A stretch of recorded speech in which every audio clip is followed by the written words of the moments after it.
살다 보면 인생에 정말 큰 변환점이 있습니다. 그 변환점 중에 하나가 결혼 그리고 이혼이 될 텐데요. 많은 분들이 이혼 소송을 하면서 어떤 부분을 해결해야 되는지에 대해서 궁금증이 많습니다. 그래서 이번 시간에는 이혼 소송을 할 때 어떤 부분을 생각해야 되는지에 대해서 간단히 이야기하겠습니다.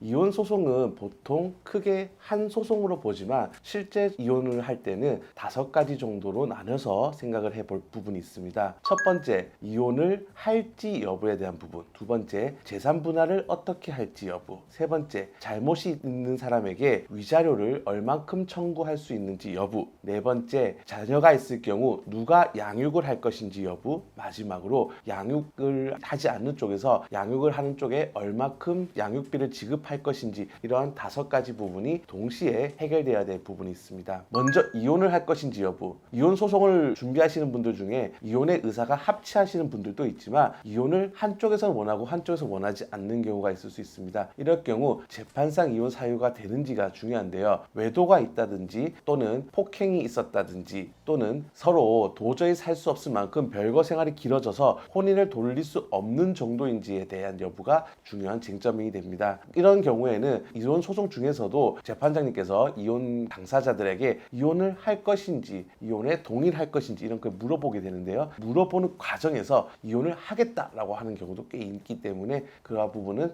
조금 더 이혼에 완강히 거부할 때 매우 중요한 요소가 될 것입니다. 이혼 소송에서 가장 시간이 많이 걸리는 것은 결국 재산 분할 문제입니다. 재산 분할 같은 경우에는 내가 얼마를 받을 수 있느냐 또는 얼마를 줘야 되느냐, 이 부분이 되는 건데요. 보통 혼인 중에 획득한 재산은 같이 형성된 재산으로 보게 됩니다. 또한 혼인 기간이 매우 길면 일방이 어떤 재산을 형성했다고 하더라도 그 재산을 공동 재산으로 보기도 합니다. 간혹 이혼을 할 때 갑자기 내 명의로 된 재산을 빼돌리거나 하는 경우도 있을 수 있는데, 이미 별거 상태가 이뤄진 이후에 일방적으로 행해지는 재산의 처분은 재산 분할을 할 때 참고가 되지 않는다는 것도 확인해 볼 필요가 있습니다. 세 번째로 위자료 부분인데요. 위자료는 이혼을 한다고 반드시 발생하는 것은 아닙니다. 재판상 이혼 사유에 해당하는 그러한 불법 행위가 있었을 때 그때 위자료가 발생하는데요. 위자료는 현재 최대 5천만 원 정도를 기준으로 판단되고 좀 더 높게 좀 더 낮게 측정되는 경우도 있지만, 아무리 그래도 일반적으로는 한 5천에서 한 3천, 2천 정도로 생각하시는 게 마음이 편할 것 같습니다. 자녀 양육 관련돼서는 혼인 생활 도중에는 누가 주로 양육을 했는지 또 부양육자의 존재가 어떻게 되는지가 매우 중요합니다. 이혼을 하게 된 이상 양육을 하는 당사자도 일을 해서 돈을 벌어야 되는 상황이 생길 것이고, 그 돈을 벌어야 되는 상황에는 양육을 할 수 없는 시간이 발생할 수밖에 없습니다. 따라서 부양육자가 어떻게 존재하는지가 매우 중요한 요소가 되고요. 이러한 모든 양육의 기준은 자녀의 의사, 자녀의 복지에 의해 기준으로 판단이 된다는 것을 확인해 볼 필요가 있습니다. 마지막으로 양육비는 각 부모의 재산 또 자녀의 나이 등을 고려해서 판단이 되고요. 성인이 된 자녀에 대해서는 양육비가 지급되지 않습니다. 각각 5가지 사안 중에 중요한 내용들은